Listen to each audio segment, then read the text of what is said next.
Hey everyone, it's Dr. Rick, founder of Herbal411.com. And first off, congratulations to my marathoners. Yesterday was the Chicago Marathon. 26.3 miles is nothing to sneeze at. I did 2 marathons, 2009 when my mom passed away from pancreatic cancer, just to honor her, and 2010, honestly, just to get this shirt that said 10, 10, 10. I was really just trying to make a point. I had received my certification from the Chopra Center to teach yoga. I was on top of the world. I thought, you know what, yoga practitioners can do anything. So I decided to try a marathon without training. And I was able to get through. I mean, I typically run 5Ks anyway, very slow. I'm more of a muscle guy. I don't like cardio, but I think cardio is very good for cardiovascular fitness, blood pressure, heart attack, heart disease prevention, even stroke prevention. So it isn't necessary, in my case, evil. It just takes so long. What I wanted to do is bring it up because we have to have sustainable change if we're going to engage some form of exercise for the rest of our lives. And I plan at this point in time to at least get to 80 and still be active. I don't think I'll have the muscle girth that I have now, but if I maintain what I have now, knock on wood, we'll still be able to do something. By 20 years from now, my grandson will hopefully be graduating college, and at that point, if I can move him into college, that would be so cool, and maybe take him off to Europe to go hiking with me and my son. But that's always been my plan, is to travel. Well, there's a couple things with grandkids, is you have to be able to pick up your grandkid, you have to be able to hold your grandkid, you have to be able to get down and play around with grandkids. Or when you're traveling, you have to put your luggage in, you gotta carry your luggage, you gotta be able to sit down, stand up on your own if you're alone, or if you're traveling long distance. If you have back pain, if you're overweight, if you have fatigue, if you have a whole bunch of medical problems, it just makes it a lot harder to do the things you wanted to do when you were back in your 30s. And that's the problem, is a lot of people don't anticipate what's coming their way. If you go to the doctor's office for wellness exams, they'll kind of tell you your blood tests look great, blood pressure's fine, you're quote unquote healthy, see you in a year. But you have to understand the way regular medicine works is, we'll do history taking, we'll do a physical exam, we'll do cursory testing, because insurance is always a challenge to try to get tests. I love to self-experiment, so I'll do the weirdest tests available, all because the data says it's worthwhile. So I'll put the data to the test by implementing a change, whether it's nutrition or exercise, and I'll want to see data points show that. So I have a video coming up on calcium scoring, and it's very interesting because I just came off of a carnivore diet. And essentially what a carnivore diet is you eat nothing but meat, egg, milk, cheese, all the bad stuff that the cardiologists have told you not to eat. I did that for about 2+ months, and I did a blood test before and I did a blood test after, and you can check out the video. There was no change in my cholesterol. In fact, I think my cholesterol went down. I did that because I was trying to supplement the protein that I was taking for my muscle hypertrophy tasks. I change up my exercises, it's called periodization, and for the exercise changes, I'll also change up my nutrition plan. I think you have to match nutrition to exercise, because if you don't, you might be overdoing it or you might be underdoing it, and I think you have to manipulate those two things. And if you are not, you should get some help. If you cannot find anybody in your area, I'm available nationwide or even outside the US. I have a couple of clients or patients outside the US. In socialized medicine, some countries are just terrible with what they have to offer.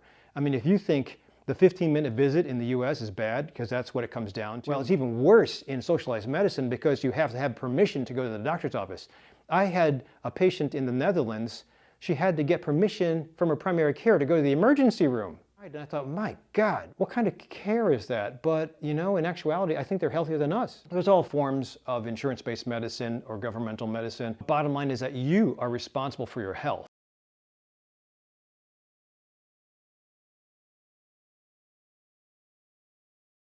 If you have a medical disease, it has to be discovered, it has to be treated, but I still say you are responsible for maintaining the basics. And those pillars of what I think are the basics of health are: sleep has to be restorative, calming practice has to be implemented, neutralizing stress, even invisible stress, nutrition and exercise. So everybody knows those two. When you think about how long can I continue this, or how long should I continue this, that's the question, and that's why it's important to have a vision board. And that's what I want to talk about is, if you don't have insurance, or if you're locked in with your insurance, You can put together directional markers, or at least some form of direction, to tell you if you're doing the right things for your lifestyle change. Sometimes if you don't see it on paper or you don't see it on a board, you'll never notice it. So the act of writing things down and listing things, I think, is very powerful.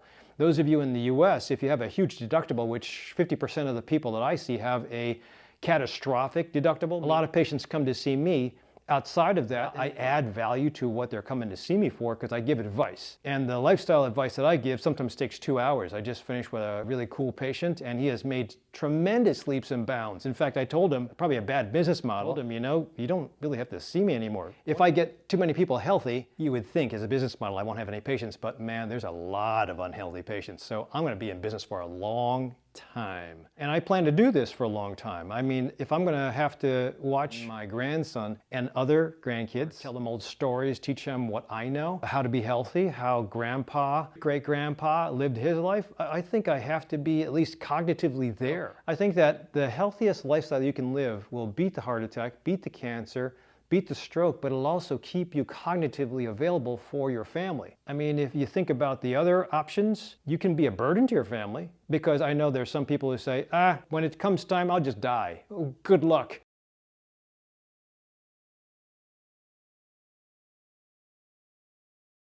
I wanted to show you if you are apprehensive about getting a whole bunch of blood tests. All my patients go to the lab, and usually it's with a litany of different blood tests because I'm trying to get data points.